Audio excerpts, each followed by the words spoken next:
विपिन शर्मा जी, आप ही के पास में आ रही थी। विपिन शर्मा जी, ठीक है, आप अपना पॉइंट भी रखिएगा, लेकिन मेरा सवाल भी आप ले लीजिए। सवाल ये है कि खड़ाऊ सीएम की भूमिका में अगर आतिशी मारलेने को देखा जा रहा है, तो आप ये समझाइए कि खड़ाऊ सीएम की भूमिका में अगर आतिशी मारलेन रहती हैं, तो कैसे कैसे अपनी जिम्मेदारियों का निर्वहन कर पाएंगी? देखिए, सर्वप्रथम मैं आकाश वर्मा जी को एक बात बोलना चाहूंगा।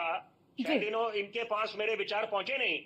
मैंने ये बात बोली कि मैं उस बात से इत्तेफाक नहीं रखता हूं कि कोई एक्सीडेंटल सीएम बोले या ये बोले कि डमी सीएम।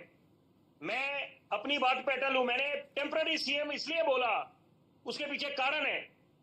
देखिए, कारण ये है, या तो आप लोग स्थिति बिल्कुल स्पष्ट कर दें, बोले ठीक है, टेम्पररी सीएम तो ये खुद भी कह रखे हैं, आकाश जी खुद भी इस बात को कह रहे हैं कि कुछ समय के लिए। वही मैं उसी पे आ रहा हूं। देखिए, या तो आम आदमी पार्टी के नेता खुद स्थिति को स्पष्ट करें, बोले कि बिल्कुल यहाँ पर आगामी चुनाव जब नतीजे आएंगे तो आतिशी रहेंगी मुख्यमंत्री।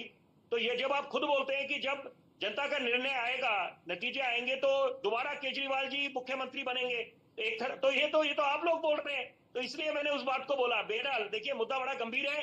एक मिनट आकाश जी, 1 मिनट, अब आप सुन लीजिए पहले, उसके बाद उत्तर दीजिए, पहले विचार आने दीजिए। आप पे नहीं था, मेरा कमेंट भाजपा पे था, भाजपा के प्रवक्ता पे था। अच्छा, विपिन जी वो करेक्ट कर रहे हैं कि आपको नहीं कहा उन्होंने। बोल रहा हूँ, बिल्कुल ठीक है। बिल्कुल, अब मैं बड़ी जरूरी बात बोल रहा हूँ। मैं देखिए एक संक्षेप में एक टिप्पणी करूंगा चारों प्रवक्ताओं पे। कांग्रेस के प्रवक्ता मेरे को नहीं दिखाई दे रहे इधर।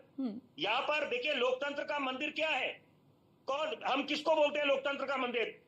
संसद को बोलते हैं। तो वहां पर जब 2001 में हमारे संसद पे हमला हुआ था, वहां पर क्या ये गंभीर मुद्दा नहीं बन जाता कि अगर कोई वकालत करे या बोले, एक तरफ हम संविधान की दुहाई देते हैं, जय संविधान बोलते हैं, बहुत अच्छी बात है, संविधान की सम्मान करना चाहिए, सर्वोपरि मानना चाहिए, लेकिन यहाँ पर दोहरे मापदंड क्यों? कि यहाँ पर एक तरफ जब उसका ट्रायल हुआ था अफजल गुरु का, और वहां आपको ये भी बताना पड़ेगा विपिन जी किस परिप्रेक्ष्य में कह रहे हैं, कौन दोहरा मापदंड दिखा रहा है? अभी सपा के प्रवक्ता बात बोल रहे थे, डीपी यादव जी, इसलिए मैं टिप्पणी करना चाह रहा हूं। अच्छा, कि ये बात तय है कि यहाँ पर, और सबसे बड़ी बात है, अगर यही बात है, इनको उत्तर प्रदेश में अगर चुनौती देंगे आम आदमी पार्टी, तब ये मजेदार हो जाएगा कि आप लोग कितना इत्तेफाक रख रहे हैं उनकी नीतियों से, या क्या तब भी आपका स्टैंड से बराबर रहेगा? बहरहाल इस समय दो बड़ी जरूरी बातें कि एक तरफ ये जो आतिशी जी का चयन हुआ है, क्योंकि ये भी बातें अटकलें लगाई जा रही थी कि क्या भाजपा ये फूट डालना चाहती है आम आदमी पार्टी में, क्योंकि जो शिवसेना का हाल करा या एनसीपी का हाल करा महाराष्ट्र में, तो वहां पर, क्योंकि ये आम आदमी पार्टी के नेता बोलते थे कि यहाँ पर उनको फोन कॉल आ रहे हैं, उनको फोन करा जा रहा है या उनके संपर्क में है, तो ये बातें देखिए, इस पे भी विराम लग जाएगा, क्योंकि वो भरोसा के नेता, ये लोग बात बोलते थे ऑपरेशन लोटस भाजपा चलाना चाहती है, पहली बात। दूसरी बात, क्या ये चंपाई सोरेन वाला हिसाब किताब होने वाला है? क्योंकि वो भी, उनको जब मुख्यमंत्री का उनका चयन करा गया जब हेमंत सोरेन जेल में थे, तो वहां पर उसके बाद जब हेमंत सोरेन जेल से वापस आए, तो वहां पर दोबारा हेमंत सोरेन मुख्यमंत्री की कुर्सी में बैठे, तो उसके बाद हताश हो गए चंपाई सोरेन, फलस्वरूप की वो भाजपा में शामिल हो गए।